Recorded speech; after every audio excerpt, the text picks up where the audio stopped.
Hello and welcome everybody to Game Over Ottawa on this Saturday night, December 7th, coming at you live after the Ottawa Senators uh, go in to another home game, part two of this homestand, four-game homestand, and for the second game in a row, pick up a pretty impressive win against a struggling Nashville Predators team. My name is Nick Robinson, joined tonight as per usual on most of my streams by Damian Smith. Damian, before we get into anything on the game, pretty good night for the Senators. Things were pretty comfortable. Yes. Was it ever in doubt? I mean, for a slimmer, like maybe 20 seconds there, I actually got really nervous. But for the most part, the Sens played a pretty decent game. Shout out Linus Ullmark, though. About 40 saves on the night, had probably his best game of the year, 1 through 60.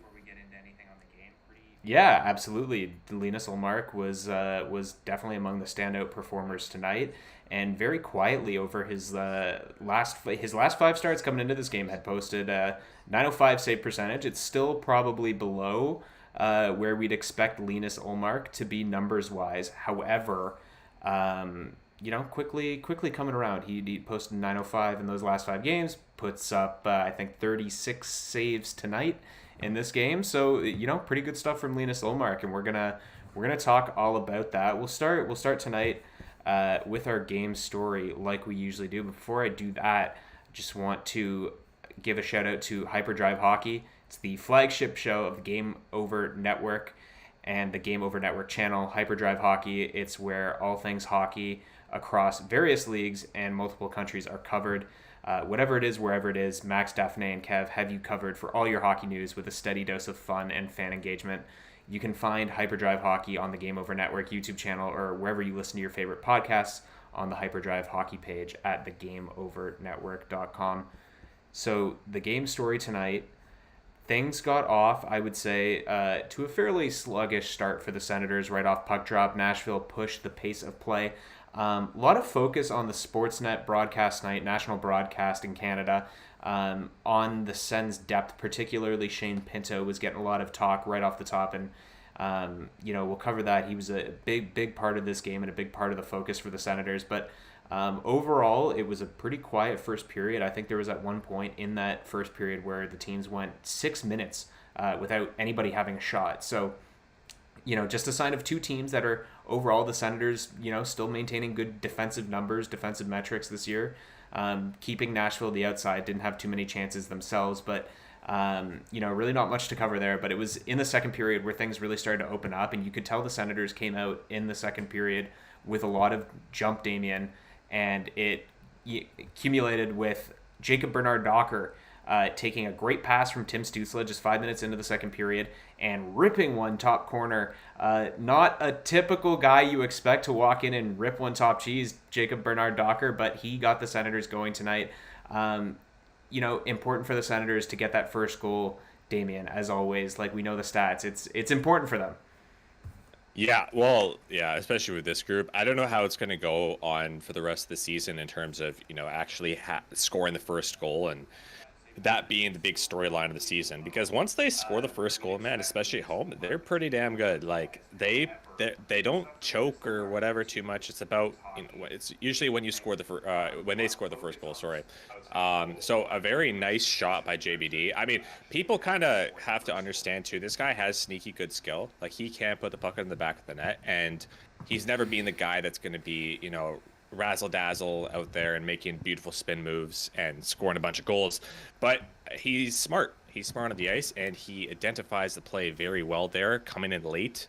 And then, of course, Timmy, I mean, he's going to make a great pass there, right on the tape of JBD. A great shot, too. I think that was his first goal in 54 games. Yeah. Travis Green, please start playing this guy more. He is a good defenseman. Like, we saw it last year. He really started to, feel good about his game. I'm not saying, like, throw him into the top four because, like, you might overwhelm him a little bit, I think, at this rate, even though I think he's a better option than Travis Hamonic. But this is one of those things where he's going to have a lot more confidence now. And he's been fighting it a little bit this year because despite being better than Hamonic, he has been on the outside, unfortunately. And that's tough for a young defenseman. And scoring a goal like that is going to go a long way, especially like a key goal too, right? And a nice one. You saw it. He felt really good about when you see in the celebration. He looked really happy. Yeah, and you make a good point there with perhaps wanting to see a bit more usage with a player like JBD because while he is young, he doesn't have a ton of experience and he really hasn't played much outside of a sheltered sort of third pairing role in his brief NHL career. I'd still probably feel more comfortable if they need to rely on a right-handed D to pick up more minutes in the absence of Artem Zub. I'd probably still be more comfortable giving those minutes to JBD than I would Travis Hamonic at this point, who, he had a better game tonight, Hamonic, but I thought he really struggled on that California road trip, and he wasn't great against Detroit the other night. He had a couple, offensive looks tonight, Hamonic. But JBD just with his taking advantage of a good opportunity there, and good for him to get on the score sheet, like you said too. Tim Stützle just doing what he does best, creating space.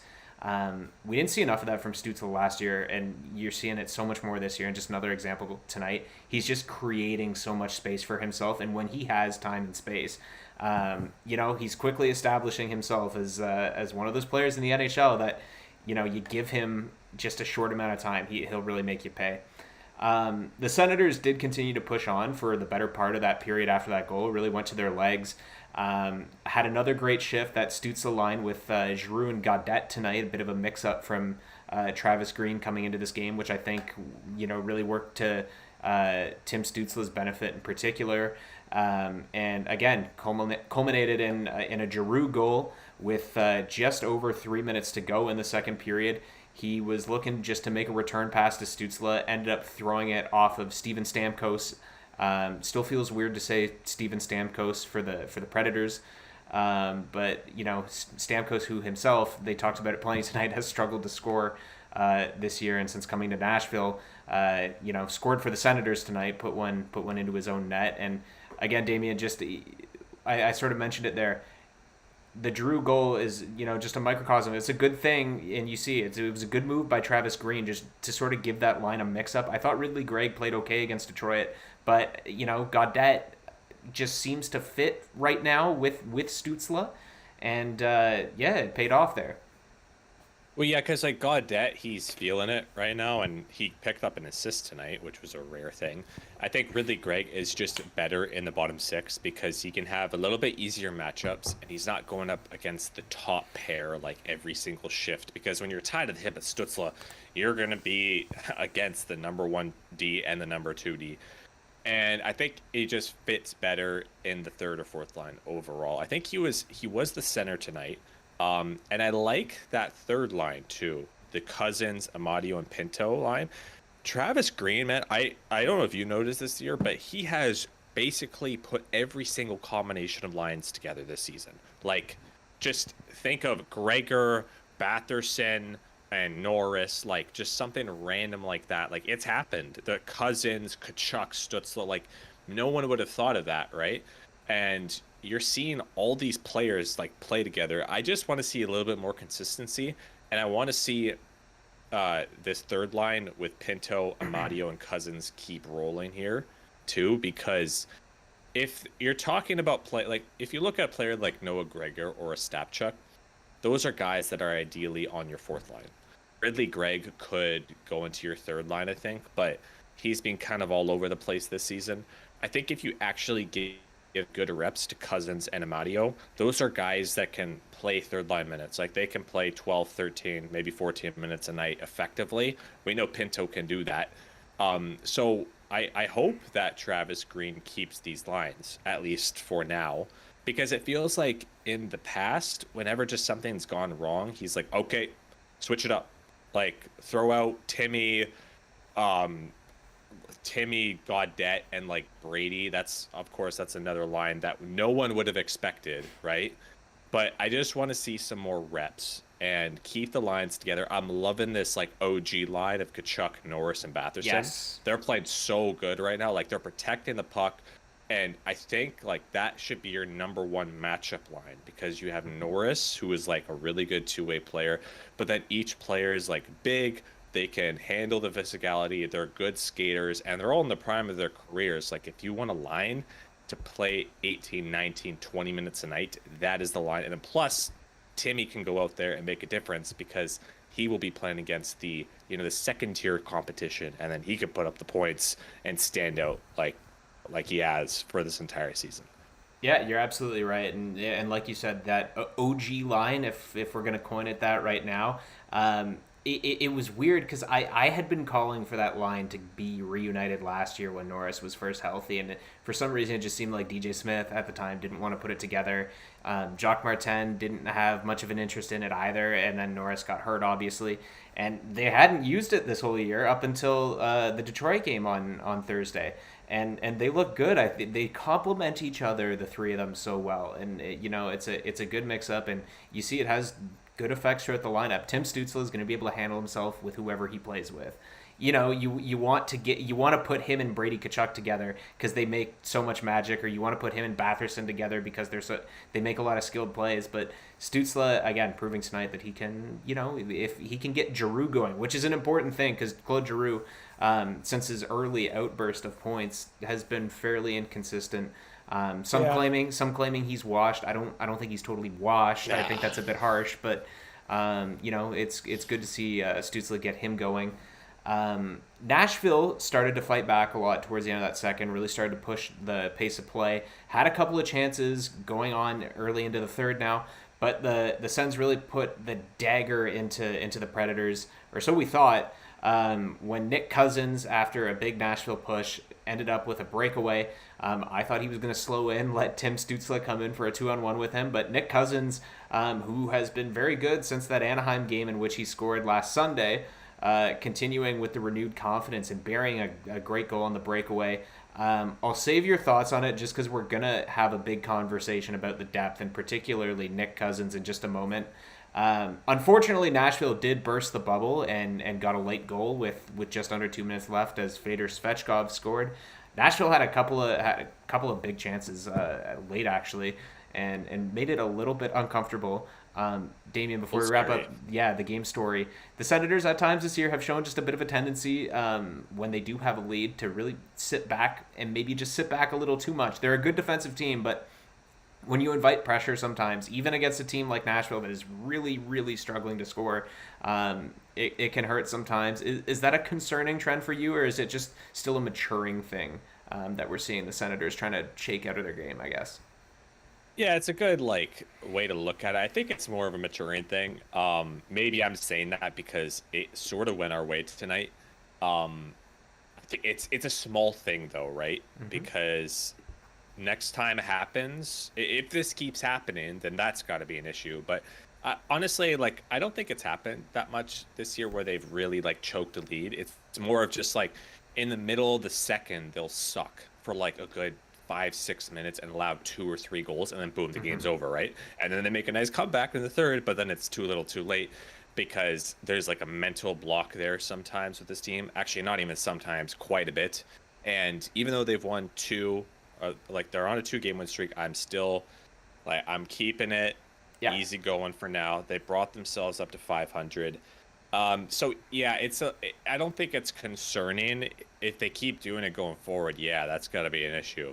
Because those things are going to happen, and we got a little lucky tonight especially towards the end. Svechkov had an open net, and somehow it just doesn't he's in the paint, he's behind Ullmark, and somehow he doesn't get a stick on it, and the puck bobbles to the left of the puck actually goes back towards the net after Hamonic kind of is whacking at it, and it somehow doesn't go in the net. So that's just the hockey gods, I think, giving Ottawa their props a little bit, because it's gone the other way quite a bit tonight. You look at the Giroux goal too. When that went in, I said we deserve that. Yeah, we deserve that goal so bad. I don't care if we haven't been the best team in the league. We deserve a lucky break. And so, yeah, things went their way tonight for the Sens. But you know what? I'll take it because they didn't play horrible and they didn't play great either. But you got to take care of business when it happens. And you're not going to be putting up 45 shots and allowing 20 every night. So, you know what? Like, pad the stats for Ullmark, get that save percentage up too. And I think overall they did a good job at protecting the house for like 90% of the night, except like those last couple of minutes there. But Yep. that's to be expected, right? Yeah, just typical score effects. Nashville pushing. This game to me felt a lot like the Seattle one, I think, back in October. Low scoring thing. But the Senators, like you said, ultimately for most of the night protected the house well. And they get what I felt, and I get, guessing on what you've been saying too, a deserved 3-1 win tonight for the Senators. Deserve to win the game. Just like I think they deserve to win the game against Detroit too. And they're going to be right back at it tomorrow night against the New York Islanders, or tomorrow evening, I guess. I think it's a 5 p.m. start in Ottawa. So, just gotta keep things rolling going into tomorrow. But piggybacking off of that, Damian, I wanted to talk a bit about the Senators' depth, which was a big story tonight. But just before we do that, I just want to make sure to give a shout out to LaRouche. Sorry, I've got the wrong ad read up. There we go. It's loading. Sorry. We're going to talk about the Senators' depth, but first... Hyperdrive Hockey. Yeah. Hyperdrive Hockey. The Game Over Network is an independent production focused on community inclusion and quality people. If you're interested in supporting the Game Over Network, we have crowdfunding options available. In the description of this episode, you'll find a link to our Patreon page, and we're also working on a page through LaRouche, a crowdfunding platform for companies originating in Quebec, like this one. For LaRouche, we're aiming to raise $15,000, and if we hit that goal, we'll gain access to government grants that will allow us to employ more people. If you have any ideas for what you'd like to see as giveaways from these crowdfunding efforts, let us know in the comments of this video, on Twitter, Blue Sky, Instagram, or our Discord server, or wherever you'd like. We'd love to hear from you. All right, the Senators' depth. Like I sort of mentioned a few times there, it was a big story on the national broadcast tonight. They were focusing a lot on Shane Pinto, and look, we've talked about it a few times this year. His struggles in particular have been well documented, as have Michael Amadio's. It seems, at least on Amadio for sure, the Senators maybe misfired with the offseason acquisition, and Shane Pinto is, I think, to a degree paying the price for it, just because he hasn't been able to get himself going. His lines aren't scoring much. Nobody around him is scoring much, so he's not scoring much. Overall, tonight, I felt it was a better effort from the third and fourth line in particular. We'll focus in on the third line before we jump to the fourth line, but the third line tonight of Nick Cousins, Shane Pinto, Michael Amadio, they've been rolling with that since the Anaheim game last Sunday. Cousins scored in that game. I felt they played pretty good against Detroit, and Nick Cousins gets a goal again tonight. Damian, we see in games like this how crucial it is to get goals from depth players. In particular, when you're facing a team like Nashville that is stingy defensively, they've got a really good goalie. You need somebody else in the lineup to come up with goals. And even though Shane Pinto, Michael Amadio, and company haven't been able to get going, throw David Perron in there too, even though he's had a lot of, off the ice issues going on this year. But, they're just not getting enough depth scoring. But you see in games like tonight how important it is to get that scoring.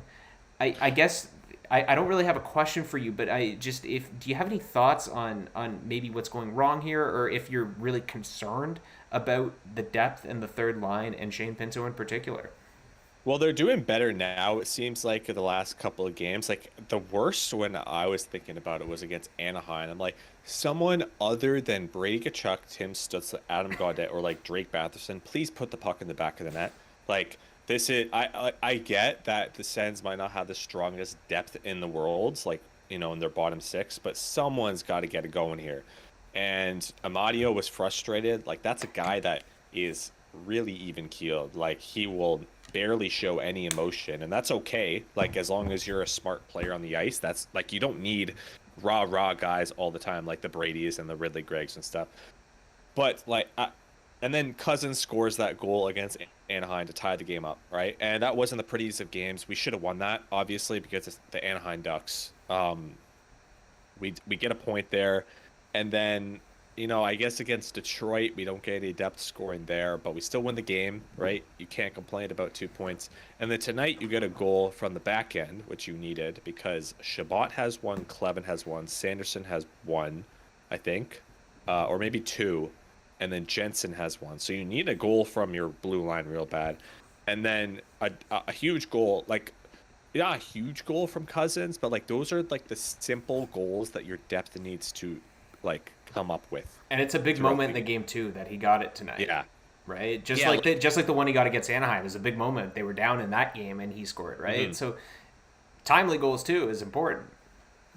Yeah. Oh, for sure. And like he Cousins can put the puck in the back of the net too. He's not just a fourth line grinder. Like he has been that his entire career, but this guy put up numbers in junior. He sort of had to recreate his NHL career, I think, because a lot of the times you'll see these guys that put up crazy numbers in junior, but they're not like out of this worldly, like they're not super skilled like a Stutzla, where you're just naturally going to be a top six player, right? So you kind of gotta morph your game into something, and that's what Cousins did, right? He become a pest, but then he's also being a pretty like consistent scorer in the bottom six.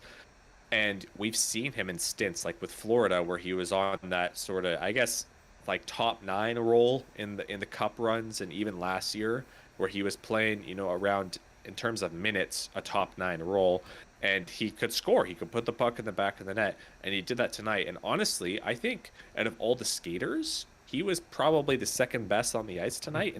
Like he was a big standout behind Allmark and probably Stutzla. Because he played, I'm just checking the log here. Like that third line played a lot tonight, man. Yeah, they played more than Stützle. Like they played around 18 minutes tonight, which is, I mean, deserved when you're playing well. Chuck them out there, Don't rely on the big guns so much.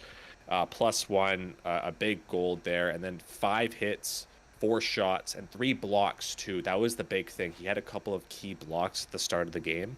And that gets the boys rolling, right? When you're on the bench, you see a guy that has a big block shot there, that really, puts a little bit of pep in their step. And you saw that they started really getting things rolling in the middle of the game. Absolutely. And the depth in general too, it's a bigger part of the conversation, I think, too. It's like a microcosm of that bigger conversation of like what you actually think of this team, what we all actually think this team is, because even though they're struggling to score down there in the third and fourth line, and there are players there that are really off to sluggish offensive starts, they're not getting a lot of scoring. It's not like the depth is getting run over. I think they're all a lot more defensively responsible in those roles than we've seen on Senators teams in the past, particularly the last 2 years, where I thought the depth was the biggest issue on the team, and they were getting killed off defensively. But this year so far, the Senators are a top 10 defensive team analytically, and the depth forwards are a big part of that because they're not getting caved in their minutes, and even though they're not scoring, it's not like they're getting killed out there. So you maybe think to a degree the offense will come, and that's analogous somewhat to the Senators in general. It's the underlyings are okay, and you're just hoping that the rest of it slowly starts to come together. And at least in the last week, the Senators have shown signs that things are maybe slowly starting to come together and head in the right direction. But it's just those inconsistencies that we see with the team as a whole and that we see with the bottom six.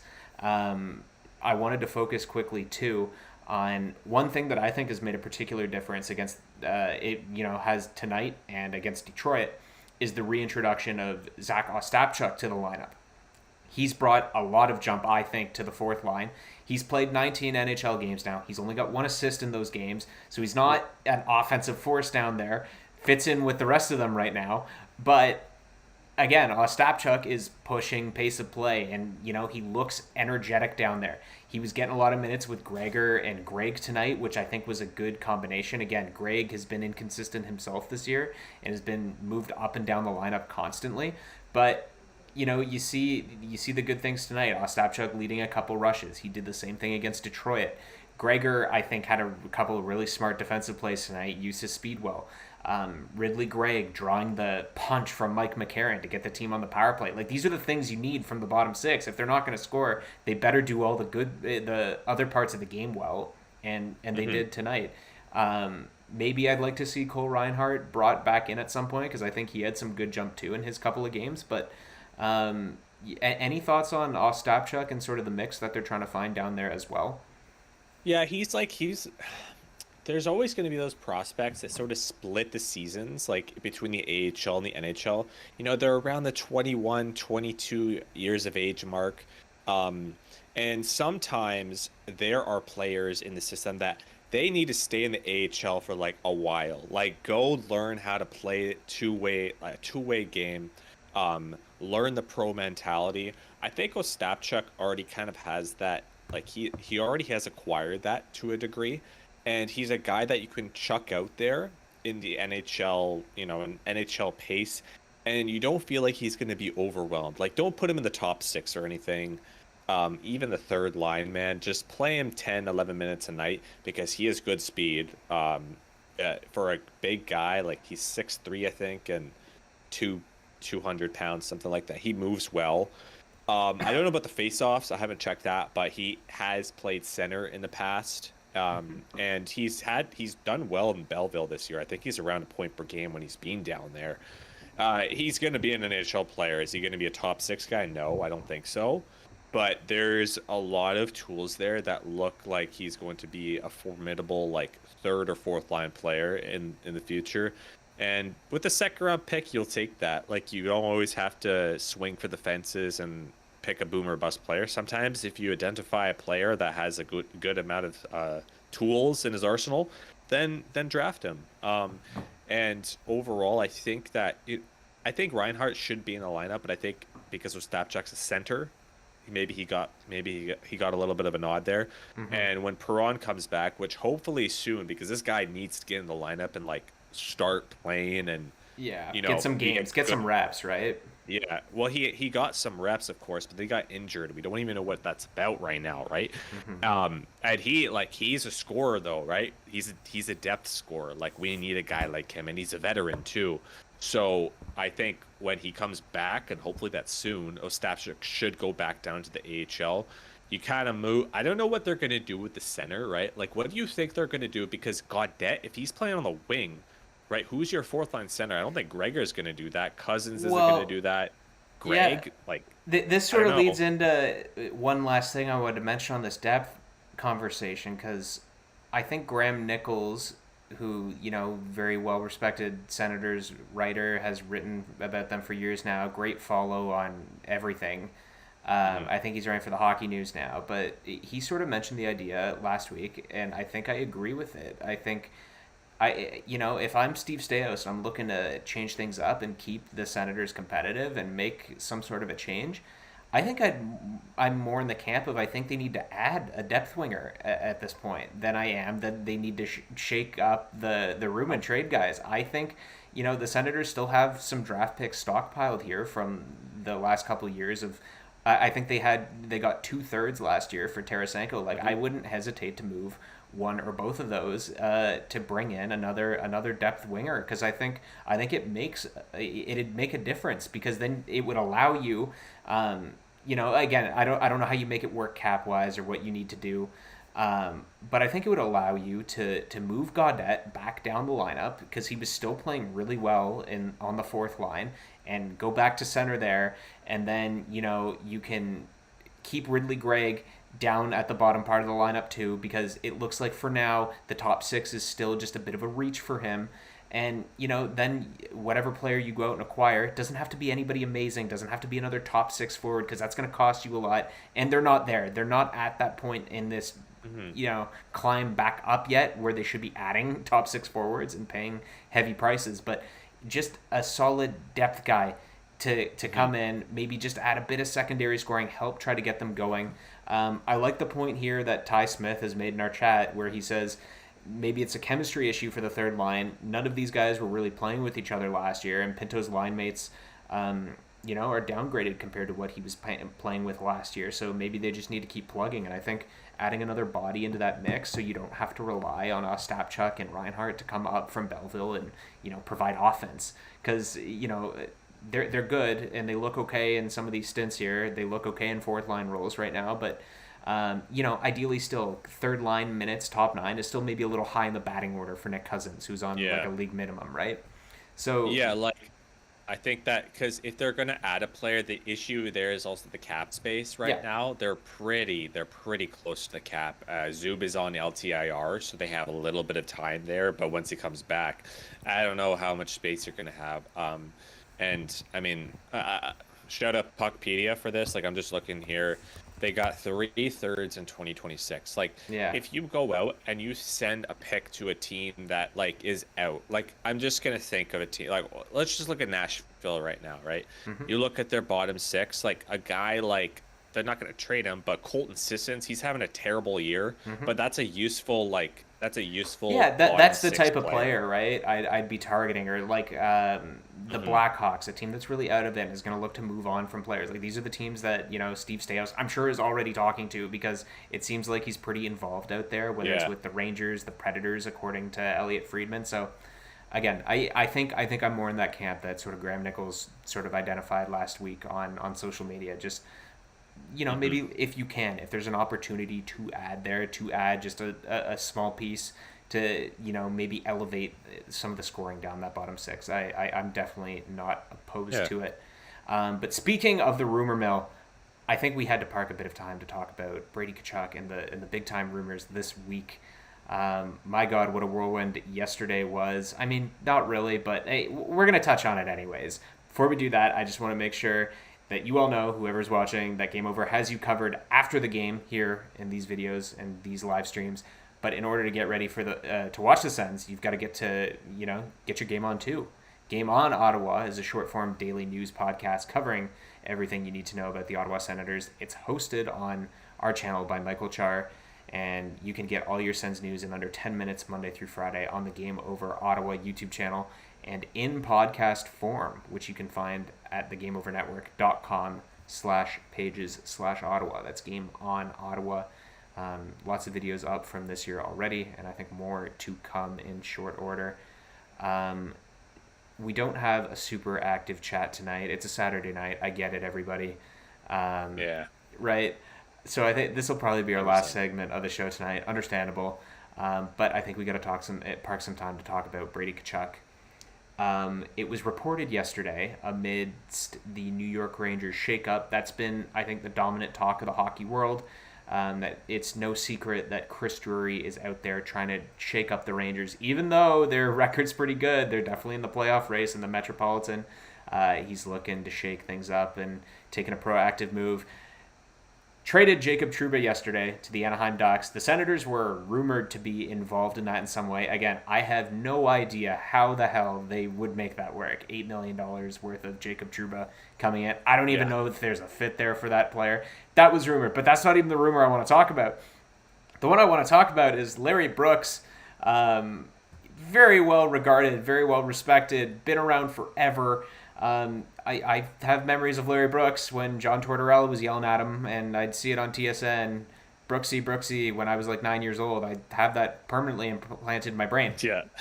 Wrote yesterday in a column that Brady Tkachuk is supposedly the New York Rangers' top trade target. That's not a surprise to anybody, because I think 31 teams are interested in Brady Tkachuk, but to throw that out there, to put that out there pretty, what seemed unsubstantiated, out of left field, that they were supposedly engaging in some kind of trade talk for Brady Tkachuk. Again, it's not the first time we've heard Brady Tkachuk rumors, but it's another fresh dose of them. The Senators were very quick to pour cold water on the entire thing, most famously through Ian Mendes, who posted a tweet with the definition of whopper, which I believe was what Larry Brooks decided, or he got the title wrong too. Yeah, right? Yeah, he coined the trade as a potential whopper, and I think Ian Mendes was poking some good fun at that. But Damien, like I said, it's not the first time we've heard rumors about Brady Tkachuk and teams being interested in him. there's no way the Senators are trading Brady Tkachuk, right?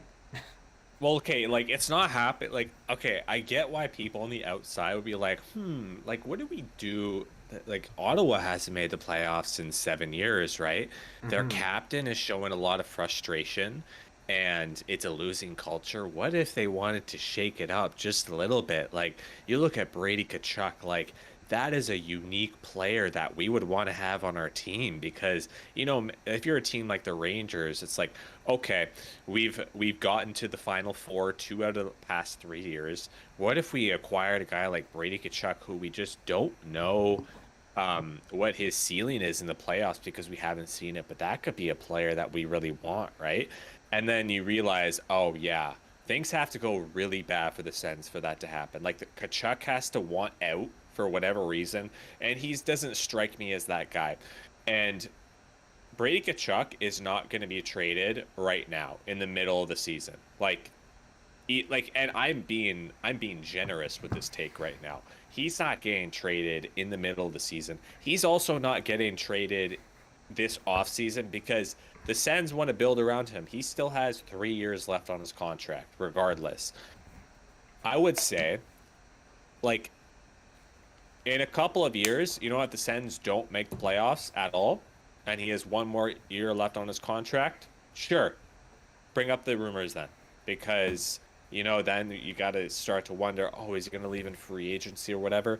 But he has 3 more seasons after this one left on his contract, and he's in his prime of his career. Like, imagine you traded a Brady Tkachuk at 25 years of age. Like he still has so much time left to go, man, in his career. I get that power forwards might peak a little bit early, but man, like he's such a special player. And if you're a Sens fan, you want to look back on like this player and be like, wow, like we kept him for the long haul, like until he basically like ideally retires here. And he was such a special player. If you trade him early, man, that's dumb. Like, Yeah, I'm well, sorry to we trade saw him. how well it worked out with his brother, right? When a Canadian team traded his brother, it just Yeah. and Calgary got a huge haul for him, but it doesn't compare to the impact that a Kachuk can make on a franchise. No. No, the Senators are not trading this player. It's not happening, folks. This is a big nothing burger from Larry Brooks, but.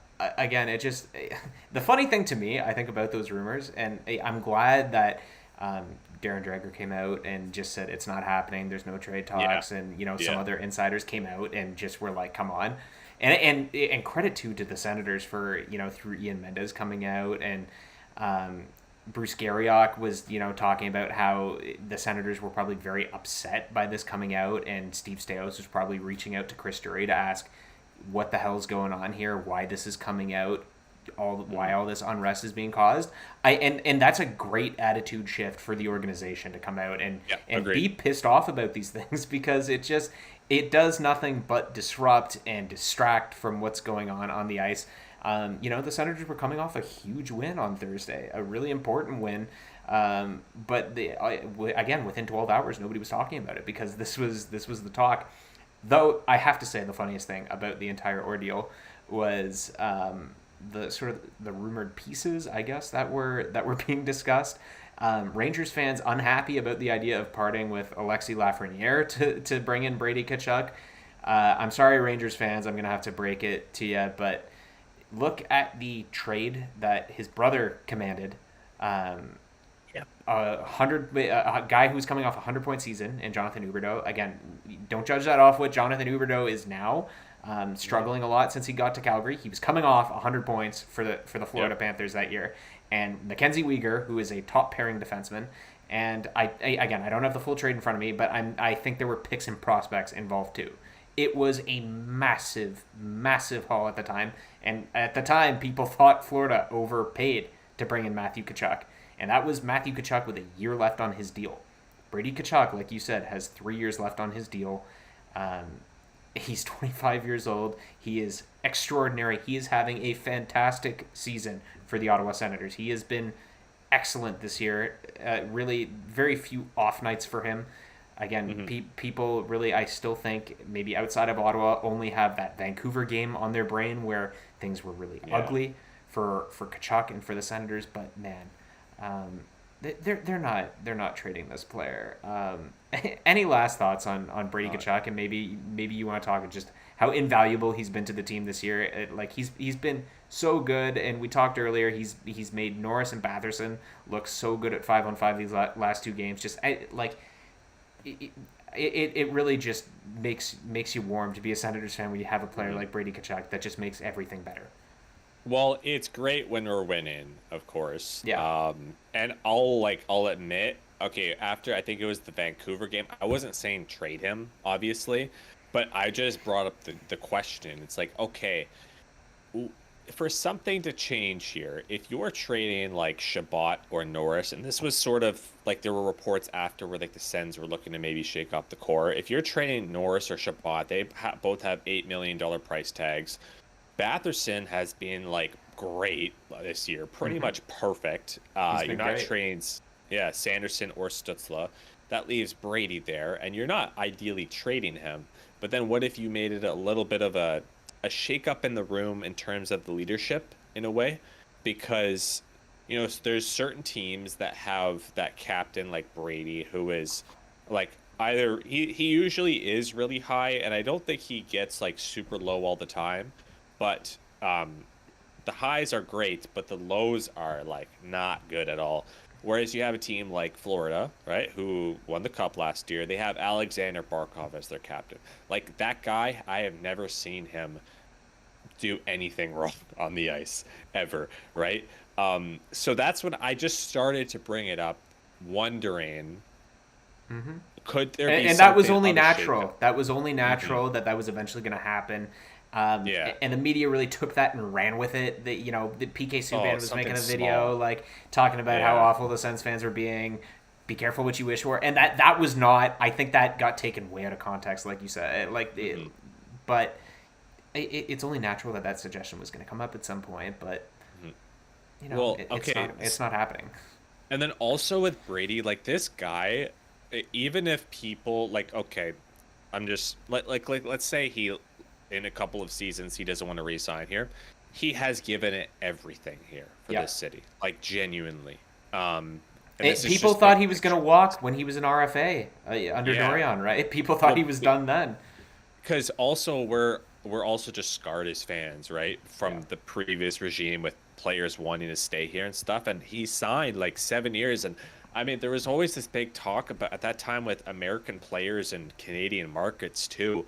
And with Matthew, I remember, I think that was the last year of him being in Calgary. And he was eligible for an extension there, and he didn't sign it. So there was this narrative around the Kachucks. It's like, okay, are they, do they want to stay in America long term? And are they trying to maximize their value? And are they, guys who have big egos and stuff, because they backed up those egos on the ice, right? Like they play their hearts out every single game, and they had that reputation for a reason.